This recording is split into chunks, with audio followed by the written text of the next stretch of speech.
Yes, Mr. Chair. Thank you. Good morning, Mr. Chair.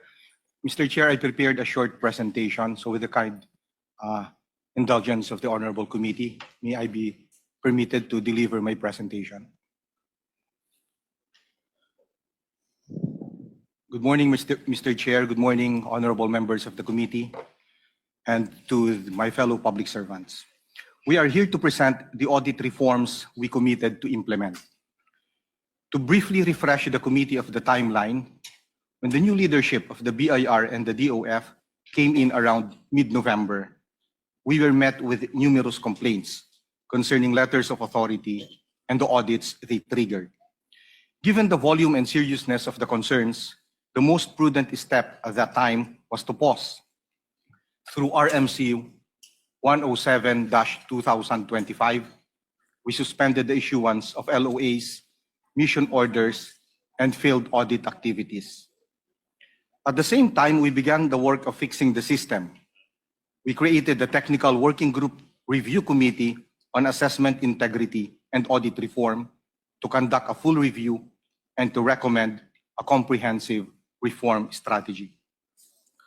We opened Tell the Commissioner at bir.gov.ph as a direct line to my office, so stakeholders could submit complaints and concrete recommendations. During the year-end meeting of the BIR's private multisectoral consultative body, the BIR PMSG, we called for industry input. And of course, we participated in the hearing of this committee where many of these issues were further discussed and clarified. Mr. Chair, the pause gave the TWG the opportunity to step back, examine the audit landscape, and design the reforms carefully. On January 21, in a formal consultation, we presented the proposed measures to the BIR PMSG. Their final recommendations were studied and incorporated into the final policy issuances. On January 27, the Bureau released Revenue Memorandum Circular 8-2026, which lifted the suspension of audit and field operations, together with Revenue Memorandum Order 1-2026 that sets out the revised policies, controls, and procedures governing audits moving forward. Today, we are here to present those reforms to this honorable committee. The first reform, Mr. Chair, is the LOA Verifier, accessible through the BIR website via our chatbot, Revi. This allows taxpayers to immediately confirm whether an LOA is valid. It protects them against fake audits, unauthorized inspections, and harassment. Now we move to the core of Revenue Memorandum Order 1-2026, which contains the structural audit reforms. The first provision clarifies the proper use of the mission order, the tax verification notice, and the letter of authority. By prescribing mandatory labels for these instruments, the Bureau provides taxpayers with explicit notice of the scope and limits of the authority being exercised. Kung ang hinihingi po ng isang revenue officer ay wala sa saklaw ng nakasaad sa audit instrument, may karapatan ang taxpayer na tumanggi. In this way, we protect due process and ensure that the extent of audit authority is disclosed upfront. The next reform is the Single Instance Audit Framework, which provides one consolidated LOA per taxpayer per taxable year. The audit becomes comprehensive, covering all tax types, including VAT. Sa ilalim po nito, wala nang sabay-sabay na audit, mas simple at mas maayos ang compliance dahil isang audit na lamang para sa isang taon at iisa ang pagsusumite ng mga documentary requirements. The next reform strengthens controls in audit selection through a risk-based, system-assisted approach. Under this framework, only taxpayers identified through anonymized, system-generated risk criteria may be subject to regular audit. Sa ilalim po nito, mawawala ang tinatawag na suki system kung saan may perception ng paulit-ulit na pagpili sa parehong taxpayer. Audit assignments are now anonymized. The identity of the taxpayer is concealed until the assignment process is completed. Para po itong raffle ng kaso sa korte, hindi po alam ang mga personalidad ng kaso hanggat hindi tapos ang proseso ng pag-a-assign. This reduces opportunities for harassment or undue influence and strengthens due process and public trust in a system that is data-driven and risk-based. Another key reform is the transfer and dissolution of audit task forces. All audit-related task forces are deemed concluded. Their assignment functions are now returned to regular BIR offices, where clear lines of supervision and accountability exist. For the RAF task force, existing LOAs are cancelled for transition purposes only. This will be replaced by new electronic LOAs to be issued through the National Investigation Division. For the other dissolved task forces, we are standardizing case handling. Fraud cases will be handled by the Revenue Investigation Division or the Regional Investigation Division or the National Investigation Division. Non-fraud cases will be consolidated into the regular audit stream under the RDOs or the Large Taxpayer Service. Ano po ang impact nito? First, a clearer point of contact. Taxpayers will deal with regular BIR offices, kaya mas defined ang accountability. Second, greater transparency. Case handling is lodged in identifiable offices, making actions easier to track and verify. Ikatlo, reduced risk of inconsistent treatment. Consolidation minimizes variations in audit approaches that may arise from multiple task forces. The next reform, Mr. Chair, is the abolition of the VAT audit section and the large taxpayers VAT audit unit. These units are now in the process of winding up. All ongoing cases must be organized and transferred to regular BIR offices by the end of April. At wala na pong bagong audit actions, except those strictly necessary for the transition. Ang impact po nito ay una, clearer audit process. Regular BIR offices na ang hahawak ng audits. Ikalawa, no overlapping audits. With the cancellation and consolidation of prior LOAs, may iwasan ang duplicate or conflicting actions. Ikatlo, more predictable case handling. We defined rules na mas madaling maintindihan ang proseso at timelines. The next reform, Mr. Chair, is the consolidation of pending ELAs, or Electronic Letters of Authority. Ito po ang para sa mga taxpayer na nakatanggap ng multiple LOAs covering the same taxable year. By default, all pending letters of authority for the same taxpayer and taxable year will be automatically merged into one. The consolidated letters of authority become the single continuing authority and the previous letters of authority are cancelled. For VAT cases, taxpayers are given a transition option. They may request non-consolidation through a written request filed not later than February 16. Those audits may run until the end of April, and by May, consolidation becomes mandatory. Ano po ang impact ng consolidation? Una, single audit authority. Isang letter of authority na lang per taxpayer per year kahit may pending multiple letters of authority. Ikalawa, less disruption. One team, one authority. Matatanggal ang paulit-ulit na dokumento at parallel assessments. Ikatlo, clearer audit management. Mas malinaw ang scope, timeline, at status ng audit. Let me now move to controls during the audit proper. Una, standardized audit checklist. Revenue officers must use the prescribed checklist under the RMO as the uniform set of documents to be requested. Any additional document must be relevant, necessary, justified, and recorded. Habang fina-finalize ang industry-specific versions, ito muna ang governing standard. Ikalawa, documentation of discussions. After the notice of discrepancy, minutes must be prepared and signed by both the taxpayer and the assigned BIR officers. And all communications must pass through official BIR channels. Ang impact, first, standardized and predictable requirements. Malinaw kung ano lamang ang maaaring hingin at protektado ang taxpayer laban sa arbitrary requests. Second, stronger due process and transparency.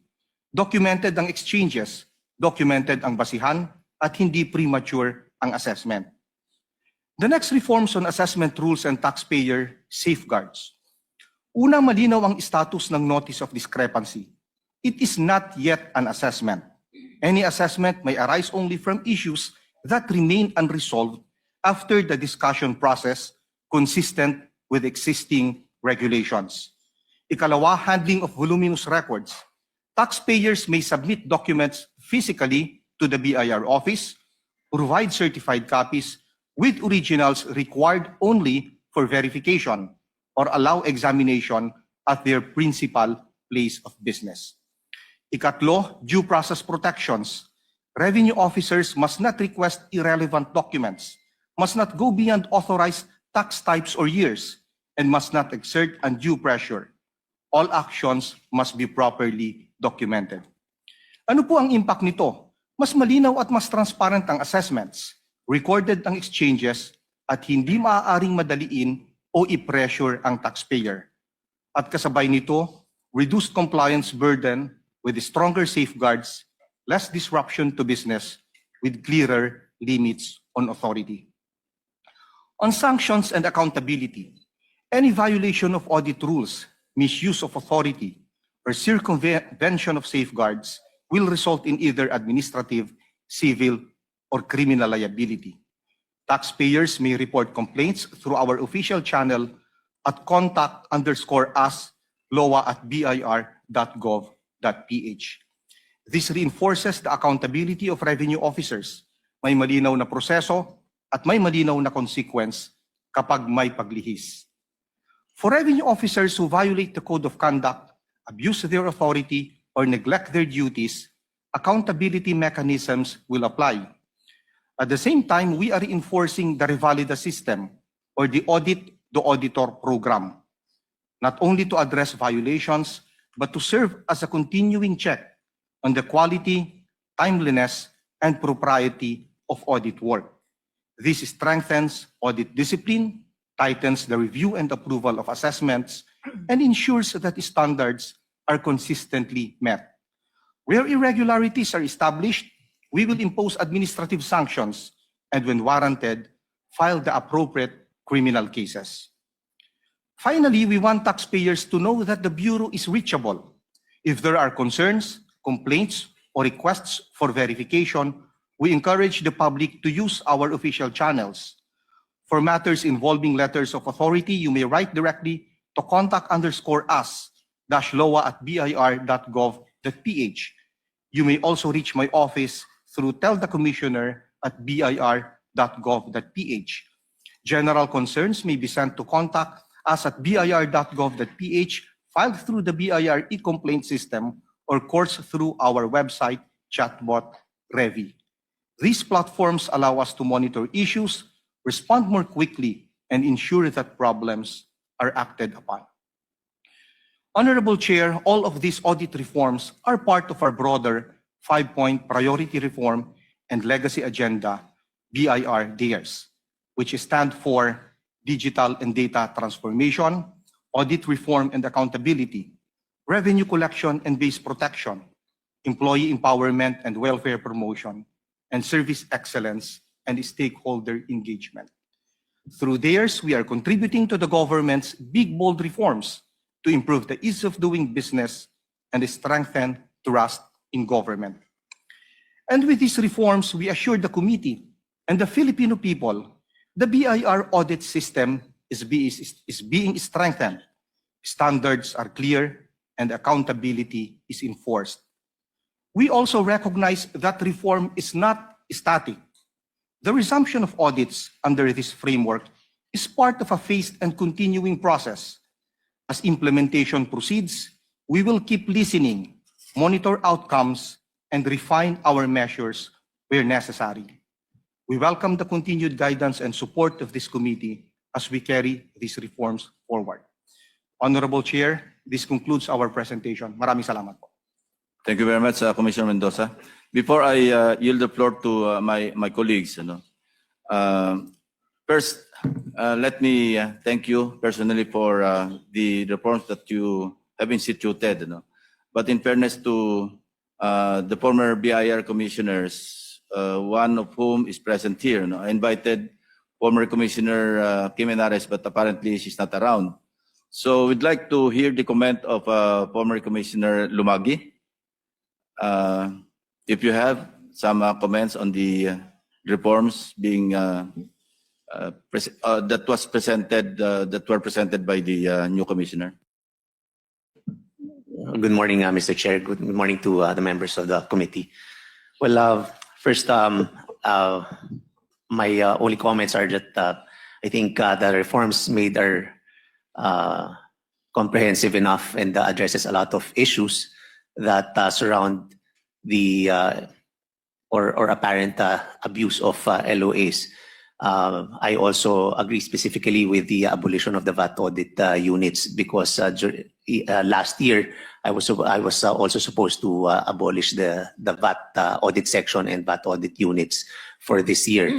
So that is one good development because it will absolve the taxpayers of the issuance of multiple LOAs.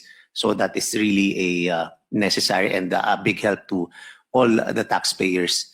And from I think the reforms cover again comprehensive enough from the procedure to the accountability. Kaya po maganda naman po yung mga reforms na nagawa, and hopefully ang pinakamaganda rin po dyan na narinig ko po na sinabi that they will still continue to listen to all suggestions as they implement the programs that are being put into place because importante po yung taxpayer engagement, and that is also why during my time po in-establish po natin yung multi-sectoral partnership agreement because we also really have to listen to the taxpayers. Kaya naman po maganda rin po yung magiging aksyon na pakikinggan, and marami pong channels where the taxpayers can contact the Bureau with respect to different issues.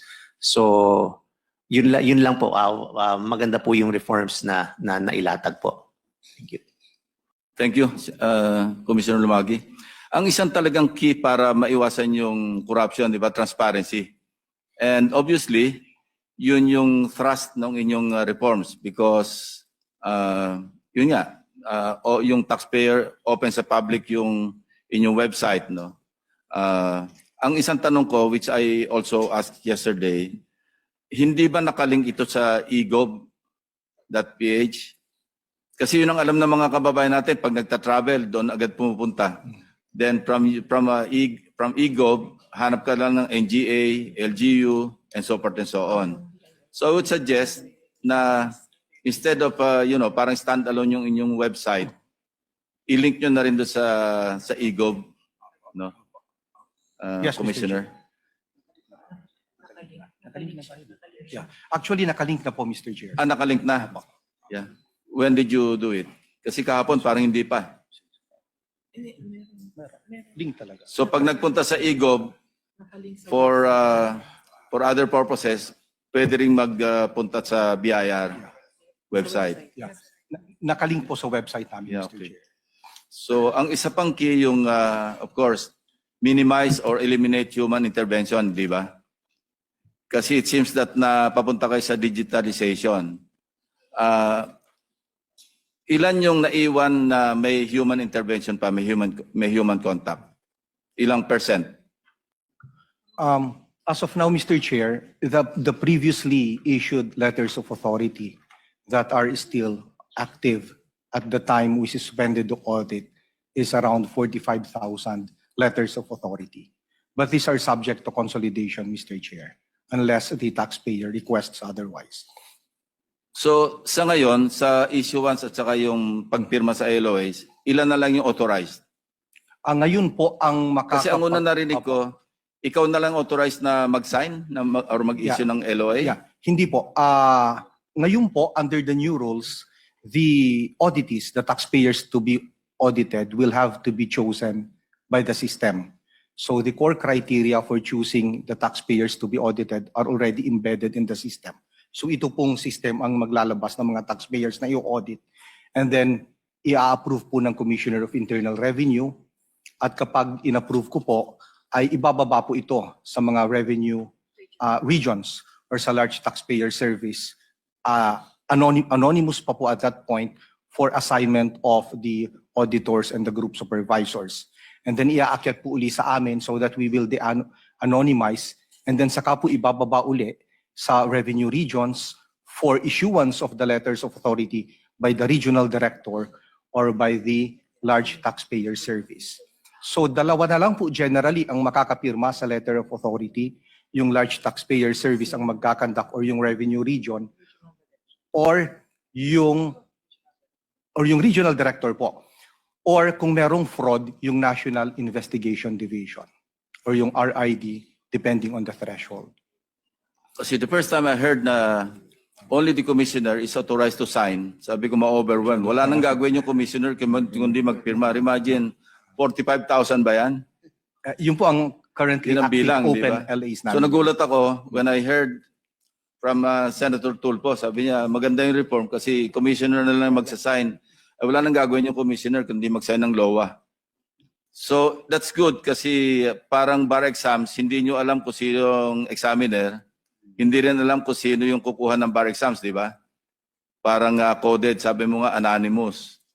So hindi magkakaalaman. So ano yung possible loophole na sinabi ko lang bar exam kasi kapapasa ng anak ko eh. Kaya anyway, yon. Ano na lang yung mga loopholes na pwede nyo makita?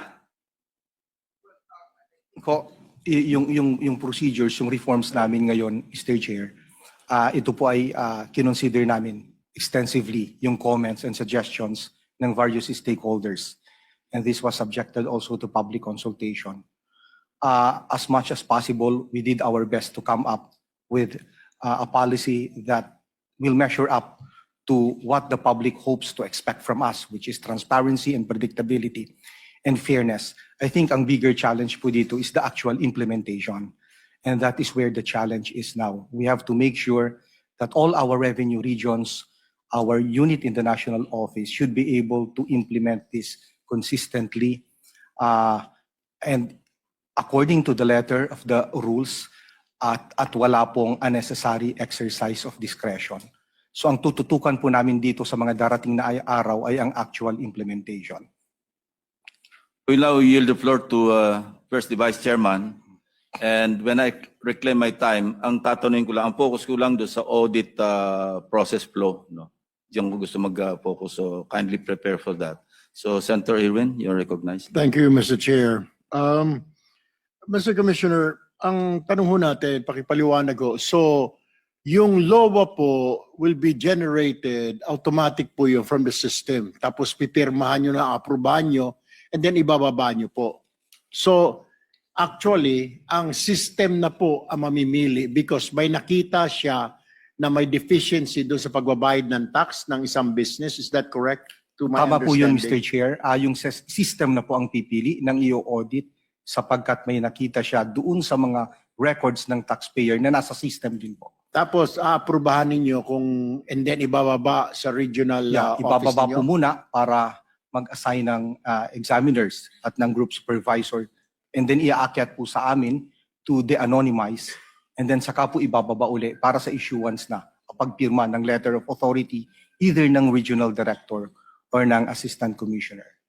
So doon pa lang ho sa pag-audit, maiwasan ho yung human intervention ng mga RDO kasi ito po ang pangunahing problema dati. Ang RDO lang po ang tumitingin, papasok po sa mga auditors niya. This time, yung system na po ang titingin kung sino po ang may problema, may questionable pagbabayad ng buwis. Yung system po ang gagawa ng report tsaka po ibibigay ho sa inyo? Yes po, Mr. Chair. All right. My next question, sir, is that we speak of audit reforms, pero yung question po, the harder question is, may nanagot po ba? Ang dami nating pinadalang LOA, base po dito sa files po namin, doon sa LOA po na naipadala po dati, 1% lang ang nakaabot sa DOJ, ang nakasuhan. And then, wala, mas lesser pa po sa Court of Tax Appeals. Ang tanong ho natin dyan, may way forward din po ba kayo na para hindi na po maulit o sufficient itong reforms ninyo para maiwasan na po itong areglo, etc.? Well, maliwanag po na nakalagay sa ating RMO na ang mga kawani ng BIR na hindi susunod sa mga bagong panuntunan ay mananagot, makakasuhan sila either administratively, civilly, or criminally. But meron din po kami mga ongoing investigations of BIR personnel.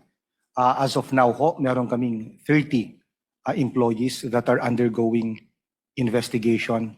In fact, yung 25 po sa kanila ay meron ng formal charge. Another question po before I yield the floor back to our chairman. Meron po bang kasama na reshuffle or transfer kasi po hindi po komportable ang ilang negosyante? May reforms nga po. Ang may nakarating ho sa akin, kinakabahan siya na baka isipin daw po ng RDO siya yung nagsumbong sa amin, nakarating sa amin. Meron po ba kayo ngayon na reshuffling ng mga tao na transfer yung dito, alisin, ilagay doon sa malayo para the usual process na baka balikan yung mga business man po natin? Meron na po tayong ilang personal movement na isinagawa noong mga nakaraang linggo at meron pa pong mga susunod na reshuffling. Ongoing po itong reshuffling po ninyo. Yeah. Ongoing po ito, Mr. Chair, at meron po mga susunod pa na personal movement. Meron na din lalabas. po ba kayong move na i-dismiss sa serbisyo yung talagang sobra yung reklamo na? Baka, then, syempre, after due process, Yeah. meron din po bang ganun ngayon kayong sinusundan? Definitely po, Mr. Chair. Kung ang ebidensya ay magpapatunay na talagang may malaking kasalanan na nagawa na nangangahulugan na dapat siyang mabigyan ng parusang dismissal, i-dismiss po natin sila. I reserve my other questions later, Mr. Chair, so I yield the floor back to you. Senator JB. Thank you, Mr. Chair. Good morning. Anyway, it's nice to know, to hear about the reforms that have been instituted by the agency in view of the numerous complaints and from taxpayers and stakeholders regarding itong irregularities and inconsistencies in the conduct of tax audits. In the past, the BIR already suspended its tax audit and ito pong issuance of the LOAs. Ang tanong ko lang, Mr. Chair, since the suspension of your tax audit, what have been the findings of the BIR, especially those revealed during the first hearing of the Blue Ribbon Committee? Ano pa yung ibang findings, especially during the issues that were brought out during the Blue Ribbon hearings? Mr. Chair, yun nga po, ilan po sa mga pangunahing findings namin is yung overlapping audits, multiple audits in a given taxable year, although covering different types of taxes, it becomes too difficult for the taxpayer to comply. So that is why we abolished the task forces, we abolished the VAT audit units, and we now consolidate the audit into just one letter of authority per taxpayer per taxable year, for a given taxable year. And then, yun nga po, we have to make sure na merong clear implementation of the guidelines, nasusunod po ang due process, nasusunod po ang karapatan ng taxpayer during the audit. Kaya sa atin pong bagong patakaran, each and every stage of the audit will have to be well documented. Yun pong discrepancy discussion ay kinakailangang maging meaningful at engaging between the taxpayer and our auditors. Hindi na maaaring hindi sila napapakinggan at hindi na-evaluate ng tunay at extensively ang mga dokumentong isasubmit nila sa BIR. Kung kaya nga po kinakailawang may minutes ang discrepancy discussion at kinakailangang each and every stage of the audit would have to be properly documented. Kung anuman po ang findings, kung anuman po ang assessment, there has to be clear factual and legal basis para po maiwasan na yung speculation na bloated ang assessment, walang basihan ng assessment, napakataas ng initial assessment for some other motive. Yan po ang hopefully ma-address na ng bagong policies na inilabas natin. Likewise, during the first Blue Ribbon Committee hearing regarding the abuse, ito pong issue ng weaponization of the LOAs, yung mga issues, mga lumabas na issue, no, yung issuance of multiple LOAs that are being used, at least ngayon po ay we can see, no, na that a lot of issues that were brought up then were considered, no, of course, in the reforms that are being instituted. Ngayon po ay 1 LOA na lang per year, no? So bawal na talaga yung multiple LOA, and also yung the abolition of the task forces, no? Hopefully this will avoid confusion and overlapping, no? Yung mga authority, tsaka na ano talaga to eh. Likewise, can you ano? Senator JB, may I interject? Dati ba ilang years? Ngayon, one LOA per year sa isang taxpayer. Ngayon po, Dati ba ilan? ngayon, before po kasi po pwedeng umabot sa 3 ang Per kanilang year. LOA given at No, how many particular years? taxable. Yung how many years na nag-i-issue ng LOA? Po pwede pong ma-issuehan ng LOA up to 3 years pabalik. 3 years. Kasi yun po ang standard. Kasi ang prescriptive period ng LOA is 3 years, di 3 ba? years po in general po. 3 years. So parang nothing much has changed kung ginawa mo na lang na 1 LOA per year. Kasi kung nagpe-prescribe naman siya after 3 years, during the period of the issuance hanggang sa may assessment pa, effectively mga 2 years na rin yun at least, di ba? Opo. So parang ganun din. Opo. Kasi magpe-prescribe din. Yes. So anong reform meron doon? Na ginawa na lang 1 per year? Before po kasi is umaabot sila ng 3 letters of authority sa isang taxable year. Meron silang VAT audit for the first semester, may VAT audit sila for the second semester, and then meron pa silang audit of all other internal revenue taxes other than VAT. So 3 po yun. Ngayon po, so kung 3 po ang kanilang audits, ongoing audits, 3 audit ang kinakaharap nila, 3 grupo ng BIR personnel ang kaharap nila at kausap nila, at 3 submission ng voluminous documents. Dahil bagamat ibang audit naman po yun, ay interrelated din yung issues. Ngayon po, since isang audit na lang, isa na lang ang kakausapin, isa na lang ang magkakandak ng audit, at isang submission na lamang po ng Yeah. documents. Thank you for the clarification. Senator JB. Thank you. Likewise, ito pong ano, no, we're interested doon sa ano, ay nice to hear, no, na meron tayong system generated na. So hindi na ito yung pwedeng projectin yung isang taxpayer, for example. So probably, Mr. Chair, if I know you have already explained it, siguro briefly kung ano pa yung features, no, of this, paano nga yung, so ang mag-identify na lang, system na lang. Kung mayroong discrepancy, lahat, hindi na yung mga revenue officers, hindi na yung officials. Yes po, yung system na po ang magsasabi, ang magluluwa noong pangalan ng mga taxpayers na dapat i-audit. Base rin sa record na nasa system doon po. Senator Jamie, may I interject? Mr. Chair. So yung system po, pero pag lumabas sa system, dadaan pa po yata sa inyo. Tama po ba yung pagkaintindi Yes po, kanina? At i-approve ko po. Tsaka makapag-issue, ibababa nyo sa RD? O, Sa revenue region po or sa large taxpayer service. Tsaka makapag-issue ng LOA. Tama po. Mag-a-assign po muna sila ng personnel na magkakandak ng audit for them, dahil at that point po, anonymous pa, hindi pa nila ang alam ang identity ng taxpayer. So dadaan po sa table ho ninyo yung system na i-generate na kailangan i-audit nitong ABC Corporation. Dadaan ho sa inyo yan kung sang-ayon kayo, hindi. Is that correct? For final approval. For final approval. Thank you, Mr. Chair. Sen. JV, thank you. Thank you.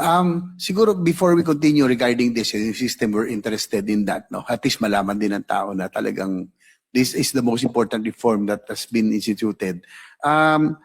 Paano ba naging paano naabuso yung issuance ng LOA nun? Was it just the RDO level? Sila lang po pa nag-i-issue? Hanggang saang official ang pwedeng mag-issue? Kaya dumami, di ba? Meron pang ang issue, Mr. Chair, na mga fake LOAs, no? Na marami tayong complaints that may mga fake LOAs that were also being used to for extortion and weaponization. Thank you po, Commissioner. Mr. Chair, meron pong various allegations, no? Allegations po of ng pang-aabuso, allegedly. So ang ilan ho na sinasabi nila is yun nga ho, suki system. Paulit-ulit na taxpayer ang na-audit for the same, for the given taxable year, at pataas ng pataas ang assessment nila, regardless allegedly of whether kung magkano ang income talaga na kinita nila for a given taxable year. And then another allegation is bloated assessments. Allegedly wala raw hong basihan yung mga initial assessments. So yun ho yung mga allegations ng mga taxpayers na hopefully po masusolve nitong bagong policy at sistema natin. Senator JB, yung pati yung pag-authenticate, mas madali na ngayon, di ba? Dahil maiwasan Opo. yung mga fake LOAs. Opo, Kasi nga, yung taxpayer mismo, yung public mismo, may verify, ano? pupunta lang po sila sa Website. website ng BIR at online po mabe-verify nila kung totoo, authorized yung Okay. LOA na in-issue sa kanila. Alright. But ang sangkirin dito is information campaign. Kasi kung hindi rin alam ng public, lulukuhin din sila ng mga salbahing BIR. Hindi rin nila alam kung paano mag-authenticate, di ba? So how much have you done to widely disseminate this information, yung mga reforms? Yeah. Well, to The the new extent system. to the extent that we could po, Mr. Chair, dinisseminate po namin itong information na ito through social media, Yeah. through other channels. At yun nga po, nakikiusap din kami sa aming mga private sector partners sa kanilang mga Kailan yun kliyente. start ito ba? Itong nilaunch ito? Nilift po namin ito noong, yun hong lifting ng suspension was done last No. January 7. Ay, itong local verifier po. Yung system Noong generated. January 12 po namin inilabas ang Revenue Memorandum Circular informing the public of this new feature Kaya ako of the tinanong, BIR website. and I can only speak for myself. Ngayon ko lang narinig, and I wonder if my colleagues here have known about this before today. Alam niyo ba ito? Last week. Even the staff siguro hindi nila alam. So kung hindi namin alam, siguro kulang yung dissemination. Mas And i-intensify. that's also important because kung hindi alam ng public, they are, susceptible to unscrupulous, not just BIR personnel, maski yung mga nagpapanggap na BIR, pwede silang kaldagin, di ba? Opo. I-harass. Yes po, Mr. Chair, rest assured po na itutuloy-tuloy pa po namin ang public information on this new LOA verifier. Although na-check po namin sa system at marami na rin po, significant na rin po ang numero ng mga gumamit ng system to verify their LOAs. The last time that was last week, mga 6,000 na po ang hits doon sa aming system. Meaning to say, 6,000 po ang nag-verify ng LOA nila doon sa system. Out of how many taxpayers? For now ho, meron tayong 45,000 existing active letters of authority. Sa LOA lang. Sa LOA po. Okay. Thank you, Senator. Mr. Chair, with the indulgence of Senator JB again. So, suggestion lang siguro, Commissioner, Mr. Chair. Siguro para to disseminate this information further, siguro po you have to talk to business associations, and then the media also. One of these days, you can do a press conference para talagang ma-disseminate po, makarating po, lalo sa social media. Ngayon naman po, pag nagpatawag ka ng press con, may kasama na rin po mga vloggers. So, you want to do that. And at the same time, yung mga business communities, organizations like Filipino-Chinese Chamber, etc., yung mga maliliit. And then the international community. Kaya nga po, nag-umpisa po itong hearing natin because nagreklamo na po yung dalawang ambassador na sobra na, pati po yung mga investors natin tinatamaan ng LOA. So kaya tayo pa-imbestiga. You might want to do that. Just a suggestion, Commissioner Mendoza. Thank you, Sir JB. Gagawin po namin yan, Mr. Chair. Maraming salamat po. Thank you. So ngayon narinig natin yung bagong reforma na system generated na kung sino po yung i-audit, and at the same time it has to go through the commissioner's office. In the past, nasa RDO level at pababa. So maring hindi alam ng dating commissioner, no? Yung mga nangyari, pwedeng posible na because of the authority granted to them, talagang you can say that it was prone to abuse kasi nga hindi na mo-monitor, no, ng higher ups of the BIR officials. So right now, yun nga ang concern ni Senator Lacson, baka mamaya wala na hong oras kayo magpirma kung talagang ang commissioner mismo ang pipirma nung narinig namin. Pero I think meron na kayong sistema, no, that you devised, no, already. And tanong ko lang po, itong software o itong program that you are using now, sinimulan lang niyo ito no, after the Blue Ribbon hearing, and because sandali pa lang, ilang buwan pa lang, no, na it's not easy to make a program, no, para maging bagay dito sa sistema. So kailan niyo sinimulan tong Commissioner Mendoza? Meron pong existing system actually, nandoon po yung mga taxpayers information. So in-enhance lamang po yung system by embedding the core criteria for the system to choose the taxpayers to be audited based on the information na nandoon na po, existing na po doon sa system. So at least now, with this kind of system, we can be rest assured that hindi na at least malalaman na ng at least higher ups, no? Unlike before, na pwede talagang maabuso kasi nga hindi alam to because of the authority granted, no? With this system that was been instituted. See, I think for Commissioner Lumagi wants to say something. Yes, Mr. Chair. Just for clarification also, sinimulan po natin kasi itong audit selection program during my time as well. Dahil nga po, we recognize that yung suki-suki system, gusto po natin ma-eliminate po yun. That's why we started we also supported the automated selection process for selection ng kung sino po yung masasubject ng audit. And just for further clarification po, yung system po na yan, i-input po lahat dyan kasi meron pong RMO regarding sino-sino ba dapat ang ma-audit. May mga certain red flags po yan na naka-enumerate. Kapag pasok po kayo dyan sa criteria, yan po supposedly ang sinusunod ng mga RDOs. Hindi po dapat purely discretionary at kung sino-sino lang ang gusto nilang i-audit, ayan ang ma-audit.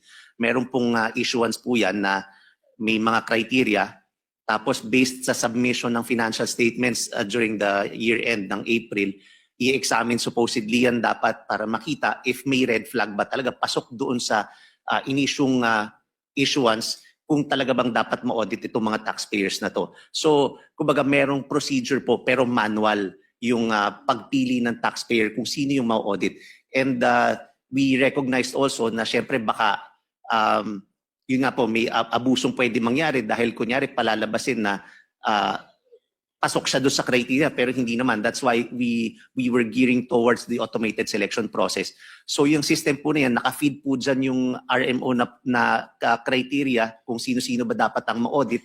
At based on doon sa pag-input ng mga criteria na to, yung system po yung pipili. Kaya lang since it's just the beginning, hindi po natin kayang fully implement po ito. That's why during my time, nag-implement po tayo gradually. Nung nagsimula po tayo at nag-mandate po tayo na 30% at least dapat automated selection. And as the years go by, pagka nakita natin na maganda na yung system and perfect and walang system error dahil alam naman po natin pagka systems ang pinag-uusapan, garbage in, garbage out. Kung hindi maganda yung information na nandyan, hindi rin magiging tama ang iluluwang i-issuehan ng LOA dahil hindi pa perfect yung system. That's why gradual yung nagiging implementation. And right now, I think naayos na naman po at 100% fully automated na po yung pag-select po ng mga taxpayers for audit. Yun na po, Mr. Chair, just for clarification on that. So the system was in place already. So it was just enhanced, no? Kaya medyo mabilis. Tsaka at least na-implement na siguro yan because nagkaroon na ng awareness, no, doon sa mga nangyari. Siguro yung ano lang, Mr. Chair, no, kaya po ito pumutok, ika nga, sabi ko nga noon, nangyari kasi a lot of small and medium scale enterprises, yung mga kilala natin sa mga social gatherings, have been complaining, no, medyo marami-rami na they are subject to LOA na multiple LOAs. Ilang taon yun na halos yun ang dumarating sa atin na abuso. Ang problema, sabi ko nga, pag ang sabi nila, kapag nagkasundo doon sa kanilang babayaran, kaya ang problema, yung resibo, napakaliit yung pumapasok sa gobyerno. Kaya parang sabi ko nga dati, kung pakurot-kurot lang, nung huli dakma na no? Sa 1 milyon, halimbawa, 200,000 lang ang resibo. Medyo sobra naman yon. Ang mas nakakabahala dito, Mr. Chair, is that when the European Chamber, yung Japanese Chamber, and other investors started to complain already. And they were also subject to LOA, the weaponization, and also siguro pwede explain siguro ni Commissioner kung ano pa yung naging complaints ng mga foreign investors. No? I think it's a VAT refund, no? Another issue, kung pwede niyong briefly. Ang nakakalungkot po dito, in the last visit of our President to Japan, yung kanya pong state visit or working visit, naging part po ng bilateral talks ito pong abuse of the Japanese investors subject to abuse by our BIR, no? So dapat talaga ayusin natin to because Mr. Chair, ngayon nga po hirap na tayo sa foreign investments. We are losing to ASEAN neighbors, Vietnam, Thailand and others dahil sa nangyayari sa atin. We really have to fix our system at pakita natin transparency. So, siguro briefly, Commissioner, did you consult ito pong nag-complaint ng mga European Chamber tungkol sa Japan, no? Kasi talagang naging subject ng bilateral talks. We really have to address this. Yes po, Mr. Chair. In fact, even during the time na nasa Department of Finance pa po ako, nakikipag-usap kami sa mga various chambers of commerce. I think po yung pinanggagalingan ng concern ng mga multinational companies, ng mga various chambers of commerce, I think po specifically, ito yung RMC 5/2024 as supplemented by RMC 38-2024. Ito po yung cross-border services na offshoot po ng desisyon ng Korte Suprema doon sa ACES case. In fairness po sa Bureau of Internal Revenue, maliwanag naman po ang nakalagay doon sa RMC 38-2024 na ia-apply lamang yung ruling ng Korte Suprema kung ang facts ng case ay kahalintulad ng facts na nandoon po sa kaso na yon. Apparently ho, ang naging reklamo ng mga taxpayers, especially ng mga multinational companies, is kapag nakakita na ng cross-border payment or cross-border services, ina-apply na po kaagad yung ruling ng Supreme Court doon sa kaso na yun. At napakalalaking halaga po ang involved dito that apparently resulted to bloated assessments. Pero maliwanag naman po sa RMC, clear po yun na dapat nakabase doon sa ruling ng Supreme Court. Kaya nga po, ngayon po ay maglalabas na naman po kami ng panibagong Revenue Memorandum Circular, further clarifying RMC 38-2024. At during my command conference with the regional directors, at ito po ay uulitin ko na naman in my command conference with the revenue district officers, ang maliwanag ho na bili namin ay to make sure na kung i-apply nila ang ruling na ito at magkakameron ng assessment based on that case, kinakailangan hindi ho enough na ilagay lang nila na RMC 5/2024, kinakailangan hong i-specify nila clearly at i-explain yung facts at yung basis kung bakit in-apply po nila yung kaso na yon. I think po, Mr. Chair, yun po ang pinanggagalingan ng reklamo ng mga multinational companies. Salamat po. Thank you. And I hope that it will be addressed and clarified, no? Kasi I think we really need to send a signal, no, that yung policies natin consistent, no, and then we are addressing yung pong issue na abuse, no, with the reforms that have been instituted. As mentioned by our chair earlier, mas maganda because of the reforms that they have being instituted, we, as much as possible, bawasan yung human intervention, especially when targeting ito pong those taxpayers who are subject to audit, system generated as you mentioned, pero sa ilalim ng RMO 001-2020, may papayagan pa rin ang rekomendasyon ng Revenue District Office sa pagpili ng taxpayer sa pamagitan lamang ng written jurisdiction. So justification, written justification. So ano ang accepted justification para sa mga ganitong kaso? Pwede po kasing merong third-party information na ibinigay sa kanila. Ah, na nagsasabing itong taxpayer na ito ay hindi nagbabayad ng tamang buwis. Yung system po natin, yung pag-analyze po ng system natin ay nakabase sa mga dokumento na nandun din po sa system. So kung yung dokumento po mismo ay fraudulent, yun nga po yung sinasabi ni Commissioner June kanina, na garbage in, garbage out. Ang i-analyze din kasi noong aming system ay yung information na nandun sa system. So kung yung document ho, yung returns na pinafile ng taxpayer ay hindi totoo, falsified, hindi ho magiging accurate din yung resulta nung paglabas ng analysis ng system. So possible ho na may mga third-party information na ibibigay sa aming mga regional directors. So ibibigay ho sa amin yon so we can analyze and see if dapat ba silang issuean din ng letter of authority. And at this point nga po, bago po yung sistema, we do not profess na foolproof po ito. Definitely, meron kaming makikitang mga problema as we go along that definitely we will address. So mas mabuti po na meron po tayong mga fallbacks na ganoon to address lang po kung sakaling merong problema doon sa sistema. Meron concern ang ating chairman, yung standards daw. Meron ba clear? Merong clear na standards dyan? Ibibase din po doon sa core criteria na nakalagay din po doon sa RMO. Ibabangka din po namin yung information doon sa core criteria na nandun din po sa RMO 1-2026. No, Commissioner, I don't know kung meron itong implication o kaya may violation sa Data Privacy Act. No? Why don't you start cross-referencing with the other agencies, SEC, for example, no? Para sa mga corporate entities. Then LRA, para sa mga real estate properties. LTO, para sa mga vehicles. I remember suggesting this during one DBCC hearing, when the economic managers were present. Pero parang ang sagot sa akin, baka may problema raw sa data privacy. I cannot relate. I cannot correlate yung relation between the two, no? Paano magbabalot sa kasi it's easier that way, ano? Kasi if say a taxpayer nag-file siya ng income tax, meron kayong cross-referencing with the SEC. Makita nyo naman doon kung stockholder siya ng isang corporation. Meron kayong naka-cross-reference kayo sa LTO. Makita nyo kung tumama yung kanyang final na income tax doon sa kanyang properties na mga motor vehicles. LRA, doon sa kanyang mga real estate properties. Hindi ba mas effective yon?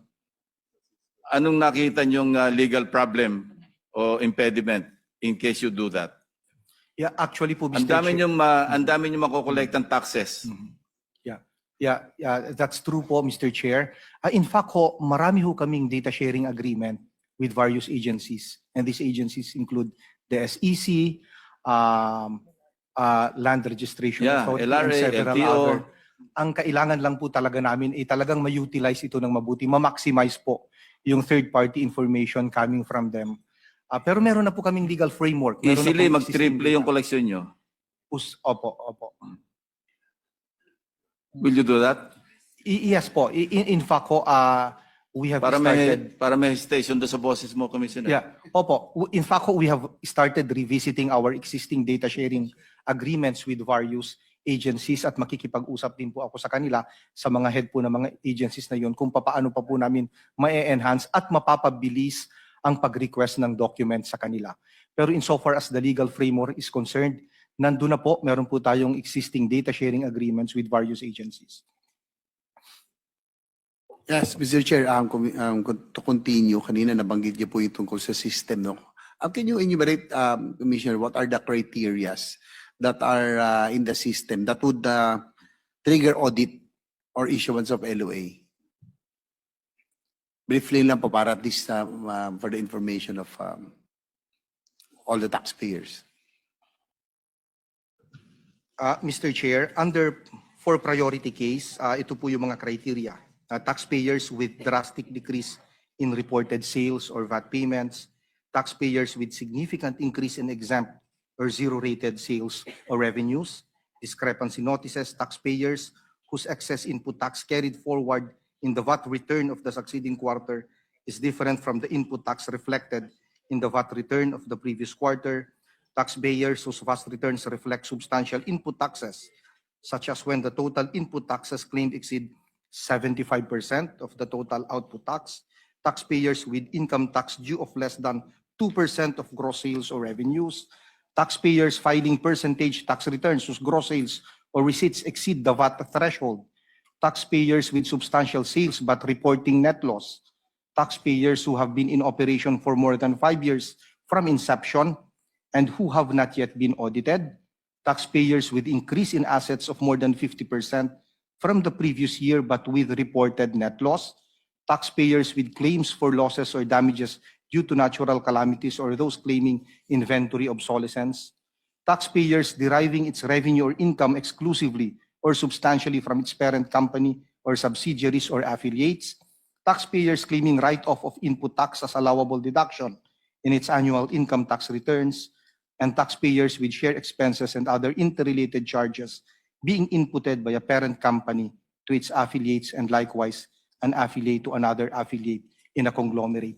Ito po mga core criteria po na ito, Mr. Chair, hindi naman po bago. In fact po, doon sa, like for example, doon sa revenue RMO 6-2023, karamihan po dyan ay nandun na rin po. At ito po ay sumusunod sa international standards po. Thank you. Siguro just one more question before I yield again, Mr. Chair. I'll just listen. What are the revenues per year generated, no? Yung dati po, no, in the past, out of the LOAs that were issued, total LOAs, meron ba kayong figures ngayon? Opo, And what was the target? And what was the actual revenue that was collected? Yeah, ang actual revenue po that is being collected from audits is about 3% of the total revenue collection of the BIR. International standard says around 3 to 5% po ang collection from enforcement. So, umaabot naman po ito sa international standard, yung actual collection from audits. Yeah, Senator Hindi po JV. talaga ma-expect na kung ano yung discrepancy assessment or yung initial assessment, ayun din po ang actual na makukolekta sapagkat as the audit progresses, nakakapag-submit ng additional documents ang taxpayer, mas na ipapaliwanag ng taxpayer kung bakit hindi dapat siya magbayad ng dagdag, ay doon po bumababa yung eventual amount na binabayaran ng taxpayer. Yeah, Commissioner, of course, it is too early to judge or assess yung success ng reforms dahil masyadong maaga pa. No? And ang isang good measure is to compare it to the previous years para makita mo kung ano yung spike or kung ano yung success rate. No? So let's go back in time. 3 years kasi ito naman yung period ng mga LOAs. Dito na muna tayo sa mga LOAs issued by RAPT, yung sa task force. I have here some data. From 2023 hanggang 2025, ang total na-issue na LOA is 3,520. Ang tanong ko, from that figure, ilan yung nag-proceed sa NOD, sa Notice of Discrepancy?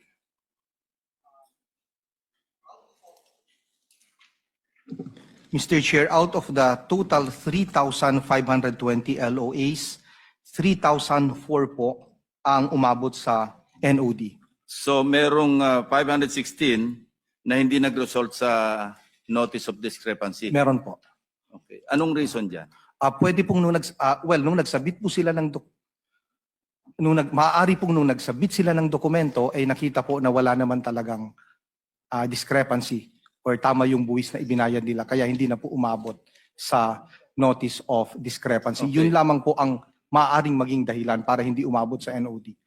So from the Notice of Discrepancy, ilan yung nag-proceed sa preliminary, yung PAN, Yeah. From 3,004 po, assessment notice?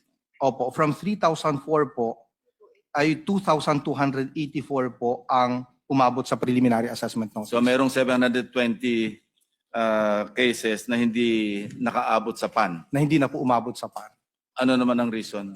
Ah, Based on studies to, hindi yung speculation. yeah, well, kung Kung meron kayong yung factual or actual, hindi yung nag-speculate tayo, maaring ganito, maaring ganon.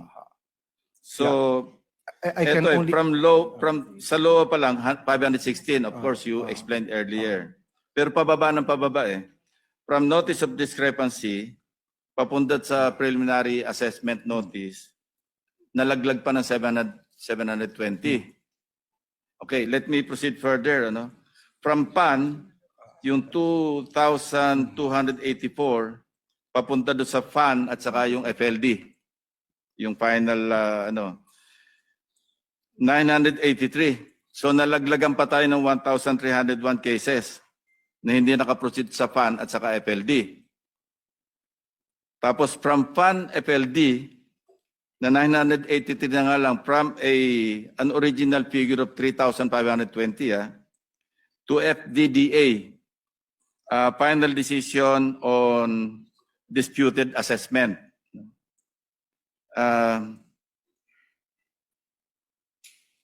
Naging 54 na lang eh. Nalaglag pa yung 921, 929 na hindi nakaproceed sa FDDA. So again, going back to the original figure ng 3,520, laglag tayo na nauwi na lang tayo sa 54. So have you done some studies to find out? Kasi you can only succeed if you learn from the lessons of the past, di ba?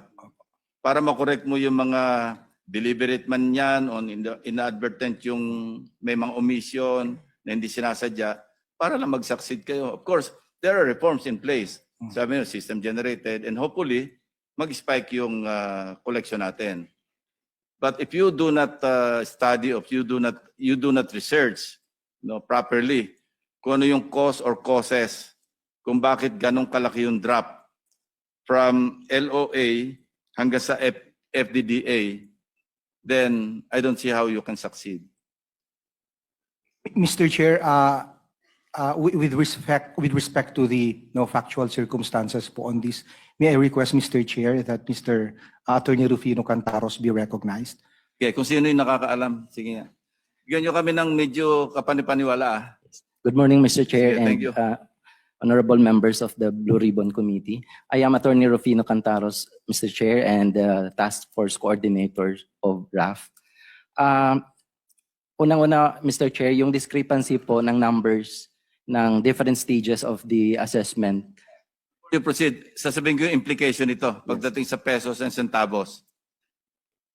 2023, 2,472. Rough lang ito ang na-collect ang amount do sa NOD 510.49 billion. Ang actual na nabayaran 6.88 billion. 2024 379 yung LOA. Ang na-assess 74.34 B. Ang nabayaran 790 M. 2025 669 yung i-LOAS. Ang na-assess, 16.18 billion. Pero ang nabayaran, 280 million. Yun nga, for a grand total of 3,520 e-LOAS issued, yung na-assess, 601 billion, pero ang actual na nabayaran, 7.95. Meaning, kung ang international standard is 3 to 5%, talagang masyadong bagsak sa grado. Dahil in 2023, nasa 1.34%. 2024, 1.06%. 2025, 1.73%. And yung total niya, pag sinuma total, ay poor 1.322%. Malayo sa 3%. So, we can only venture a guess, but go ahead, you proceed. Thank you, Mr. Chair. To explain the diminishing numbers of the cases as they progress to the assessment stage, Mr. Chair, hindi po ibig sabihin na yung number of cases na umabot sa preliminary assessment notice at nawala sa final assessment notice ay closed or terminated na, Mr. Chair. Yung discrepancy doon, Mr. Chair, is ma-explain is hindi pa po siya natapos or hindi pa tumawid sa next. So, hindi ibig sabihin natapos o nabayaran na siya, Mr. Chair. Mr. Chair. And then, ganun din po sa FLD to Pero ang FLD. record dito, paid eh. Ang actual na nabayaran, ito na nga eh. Yes, Out of the 601 billion na na-assessed Yeah. base sa notice of discrepancy, ang nabayaran lang 7.95 eh. yes, Mr. Chair. So may mga pending pa rito na Yeah. pwede pang habulin. Yes, Mr. Chair. Ang total data po namin, Mr. Chair, is out of the 3,520 na cases, only 412 of that, Mr. Chair, 412, 11%, ang nag-proceed to full or partial payment of the assessment, Mr. Chair. So out of the 412 cases na napabayad po namin, Mr. Chair, we collected 7.9 billion, Mr. Chair, from these cases. The initial assessment from these cases, Mr. Chair, is nasa 40 billion. Or if we get the average, Mr. Chair, it's not 1%, but nasa 20%. But Mr. Teka, Chair, ang figure ko rito 601 eh sa NOD eh. Mali ito? that's the total, Mr. Chair, of the Sa notice of 3,000. discrepancy Yes, based on the assessment, di ba? yes, Mr. Chair. Ano yung 40 against 601? Again, Malayo eh. 40 is only for the 412 na nakolekta namin, Mr. Chair, because the difference ongoing pa po yung assessment, Mr. Chair. Hindi pa siya closed case. So yung 7.95 billion to sa 3 years, meron pa kayong pwedeng makolekta pa dyan? Yes, Mr. Chair. Actually, ang remaining case or outstanding cases po namin ngayon, Mr. Chair, na hindi pa na closed, nasa 3,108 pa, Mr. Chair, with Okay. an assessment of 560 billion. Nasaan Mr. level Chair. na yan? Yung iba nasa preliminary, yung iba nasa FLD, FDDA, Mr. Chair. Yun yung nabanggit nyo po kanina na mga yeah. stages, Mr. Chair. Now, my another relevant question is, can you further streamline the audit process flow? Kasi masyado mahaba. Alam mo, pagka tinitingnan ko ito, marami siyang opportunities eh. I'm only referring to unscrupulous, not to the good BIR personnel. Exempted sila rito. Alam mo, being a police investigator for so long, laging ganun takbo ng isip ko eh. So, paano nyo pa further ma-streamline? Meron bang pwedeng ma-eliminate pa rito para mabawasan yung opportunities for corruption, for harassment? Say from NOD to PAN to FAN, FLD, meron pa ba kayong pwedeng makompress pa rito na hindi masasacrifice yung inyong investigation? Pag-aaralan po namin, Mr. Chair, kung papaano na pa namin mas mapapaiksi or masisimplify. Pero Yeah, nasa tax code po kasi itong mga I know. procedure at stages I know, na pero ito. pwede naman yung sa pag nag-issue kayo ng memorandum order o kaya, di ba? Yes. O pwede kayo mag-suggest, mag-propose ng legislative measure, ano? Or legislative proposal along this line. As long as it will not sacrifice yung trabaho, yung efficiency. No? Kasi the more steps na included sa process, may opportunity lagi eh. Kaya bawas ng bawas eh. So and I hope na hindi pa tapos, sabi mo. So pwede pa makakolekta pa. Yes, Mr. Chair, in accordance with the RMO 1-2026, Mr. Chair, itong remaining 3,100 cases, Mr. Chair, will now be handled by the National Investigation Division, Mr. Chair. You know, kasi ang nangyayari nga, especially sa flood control projects, yung mga anomalies, parang ito na yung opportunity ng bansa natin para mag-reform di ba? Reform mode. Meron nga joke, being sinasabi, yung mga biyaya daw saka mga Bureau of Customs, nung marinig nila yung flood control, nainggit daw sila sa, o hindi nainggit, sabi nila, nagmukha raw silang mga pickpocket saka mga snatchers na makita nila yung ginagawa sa DPWH. So anyway, ano lang yan, that's just ingest. Ano. Narinig ko yan sa mga taga Bureau of Customs, narinig ko yan sa mga ibang taga BIR. Alam mo, Senator, nagmukha kaming, feeling namin, nagmukha kami mga pickpockets. Kasi hundreds of billions yung pag-uusapan sa flood control. Flood control pa lang yun.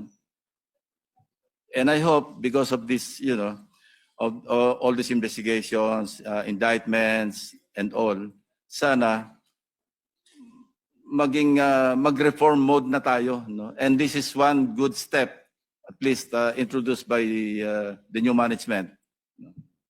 Na papunta na sana tayo doon sa reform. After all, magkano na utang ng bansa natin, Commissioner?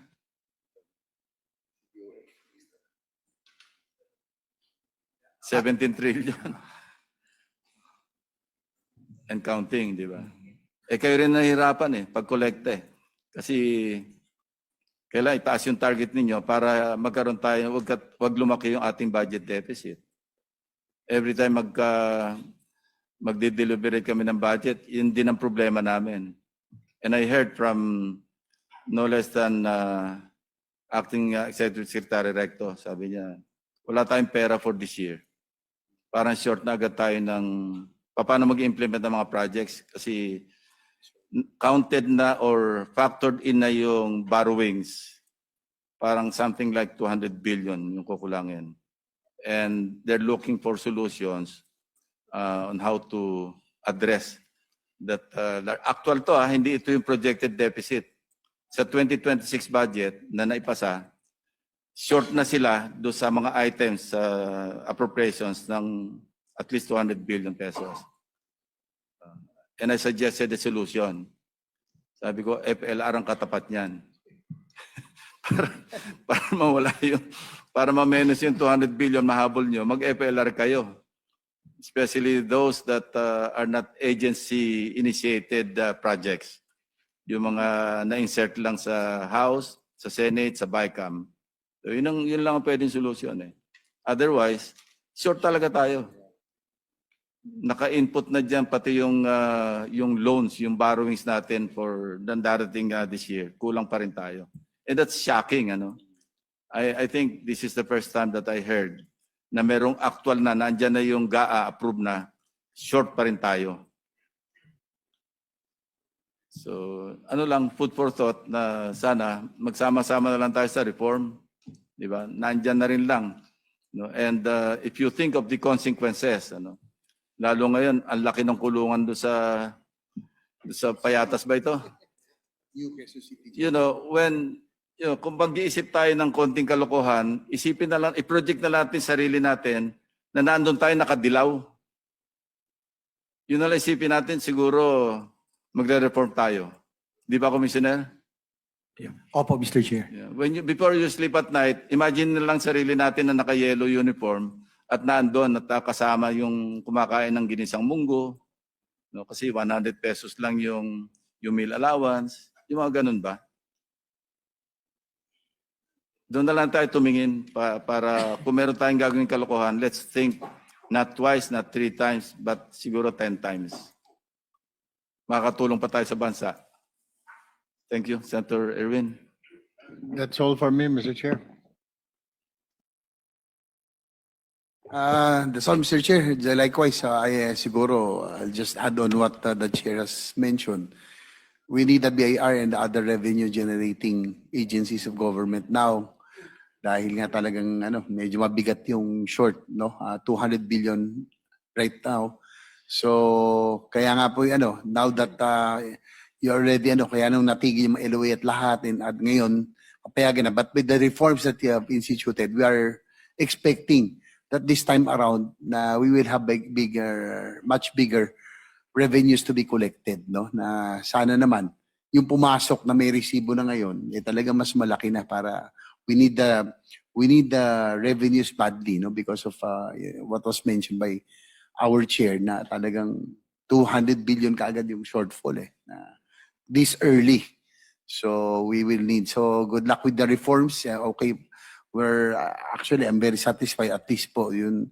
As mentioned also by former commissioner, no, the reforms that are instituted are expected, no, yung pong initiated by the current commissioner will be expected, no, to minimize abuse this time and increase the much needed revenues, Mr. Chair. Thank you. Mr. Chair, may pahabol pa. Mr. Chair, to the new commissioner, these reforms are really wonderful. It's a way forward. Pero alam niyo naman ho, Mr. Chair, uso ko sa atin dito, sinasabi ni Skugod, meron dito reform, pagkatapos after ilang buwan, wala na mangyayari. So expect po dito po sa bagong pamunuan ng Bureau of Internal Revenue, we will continue to monitor the Specialist Committee. At hindi lang po ang committee na ito, pati po yung mga negosyante. Saan po ninyo because meron po silang ways na makapag-sumbong po rito. Then there's also the media who's watching. So we're expecting, Mr. Chair, na this new administration, the BIR, really do its best. Good luck po dito sa ways forward ninyo. Thank you po, Mr. Chair. Okay, before we wind up, may follow-up question lang. Ano? Dito sa mga figures na pag-usapan natin, ilang yung nag-settle, kaya nag-drop?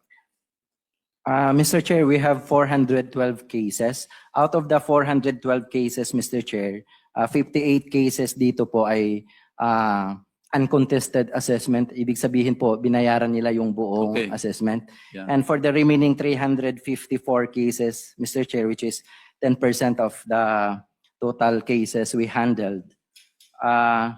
On average, Mr. Chair, the gap between the initial assessment and the actual payment, Mr. Chair, is nasa 80% on average. Pero case per case, Mr. Chair. Ilang percent yung nag-settle? Meaning hindi na nag-question, nag-settle. Parang middle ground. Na inalaw.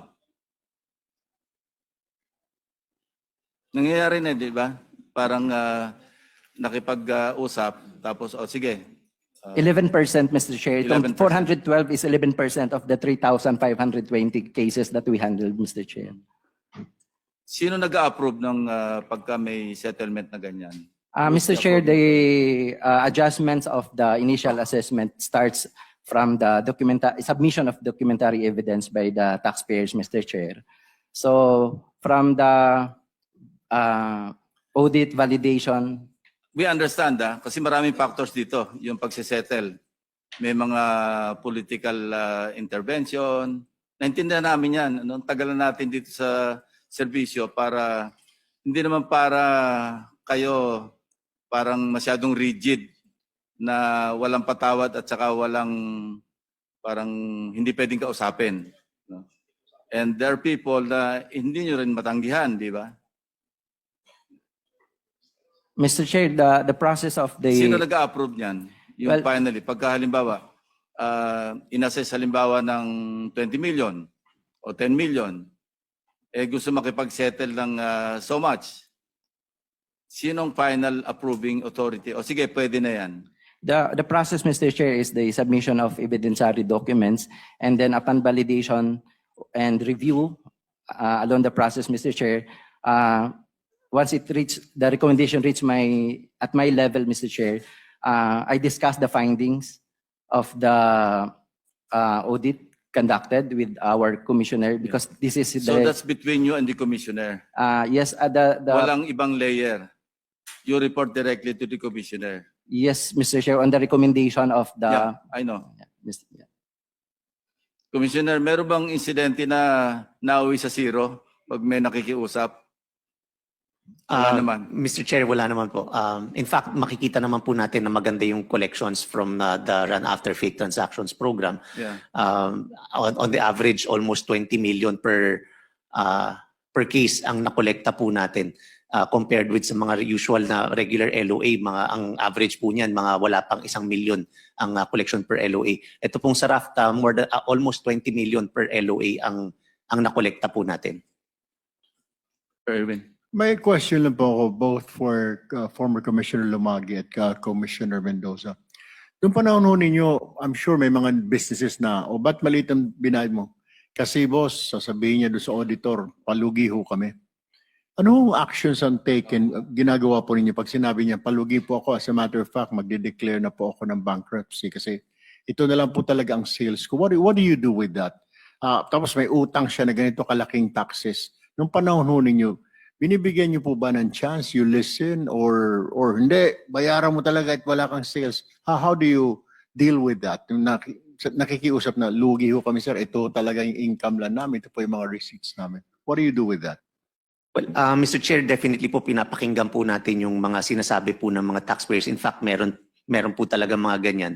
And kasi minsan ang laging, I'm not sure if narinig niyo po yung iba sinasabi, kailangan taon-taon dapat tumataas ang collection kahit na bumaba yung revenues. My instruction then was, hindi dapat ganun, hindi naman porke dapat tumataas ang goal natin, dapat ang lahat ng taxpayer tumataas din ang tax payment kahit na malinaw naman na bumaba naman talaga ang revenues or nalulugi.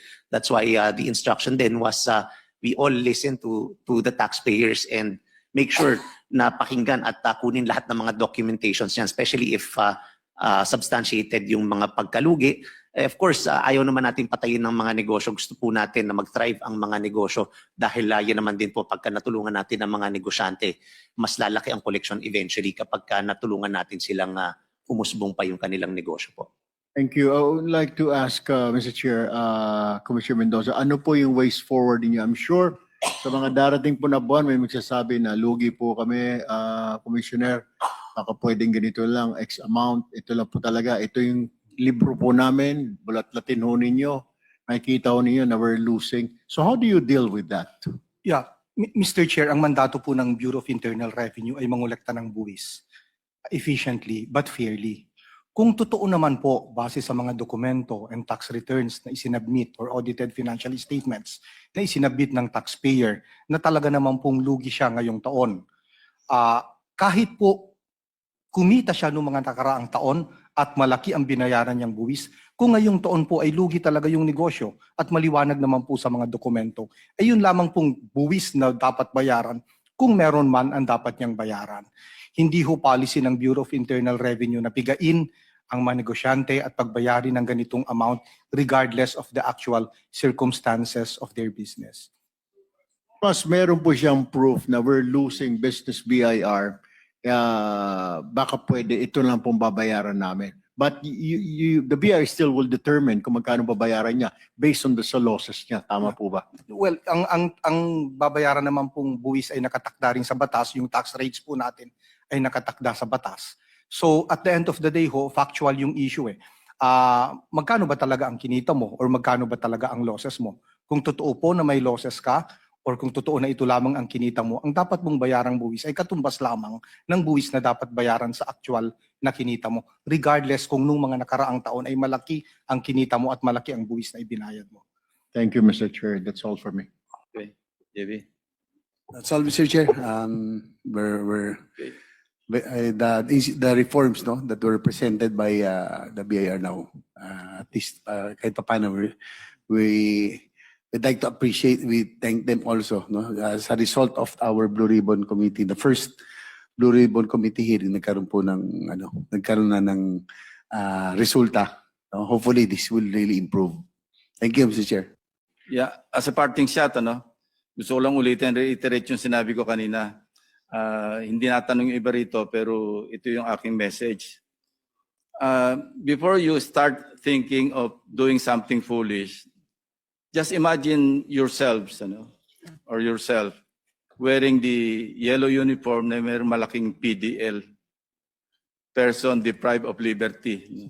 Kasi alam niyo, pag capital punishment, pag umabot sa plunder, ang prescription niyan 20 years. So even yung ginawa mo 3 years ago, 5 years ago, 10 years ago, pag nabulat-lat yan, baka merong pagkalagyan. So Yun lang, and I hope you can re-echo this to your personnel in the field. Na yun lang, I think that's a very good deterrent because mabivisualize mo eh. Somebody wearing a yellow uniform mingled or commingled with the ordinary prisoners, ano? Or detention prisoners, yung persons deprived of liberty. Pag may gagawin tayong kalokohan at yun ang inimagine natin, mapapa-hold back tayo sigurado. So anyway, good luck and congratulations. Ano? And sabi nga, ano bang movie ba yan? Yung Lord of the Rings, May the Force be with you. Thank you very much. Maraming salamat po, Mr. Chair. Gangster, you know, we do that better than anybody. I bet you got it twisted, you don't know who to trust. So many player hating niggas trying to sound like us. Say they ready for the front, but I don't think they know it. Straight to the depths of hell is where them cowards going. Well, all you still down, nigga, holler when you see me. And let these devils be soft for the day they finally free me. I got a cap